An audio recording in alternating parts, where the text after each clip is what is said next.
नमस्कार, कैसे हो आप सब। उम्मीद करते स्वस्थ होंगे। जी, आज हम बात करने वाले एक पोस्ट के बारे में जो कि मनीष कश्यप किए थे पोस्ट 2 दिन पहले। खेसारी लाल और उनका पीक जो पोस्ट किए थे काफ़ी वायरल हुआ, भोजपुरी इंडस्ट्री में एक तहलका मच गया। दोनों पीक देखकर पीक शेयर किए हैं मनीष कश्यप अपने आईडी से और कुछ नोट भी लिखे हैं और पवन सिंह को चमचों को समझाया है कि देखो ऐसा नहीं करना। नोट में क्या संदेश दिए हैं आप सभी को हम बता देना चाहता हूँ।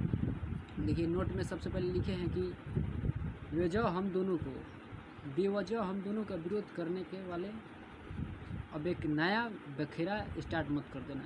तो वहीं पोस्ट किए और इंटरव्यू भी आने वाला है मनीष कश्यप के द्वारा सच तक न्यूज़ पर खेसारी लाल यादव जी का।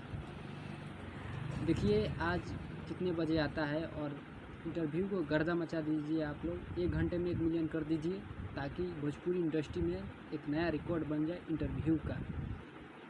तो मनीष कश्यप जी यहीं पोस्ट किए थे और पवन सिंह को चमचों को नोटिस भी जारी किए थे और नोटिस आप लोग पढ़ सकते हैं जाकर उनके आईडी पर।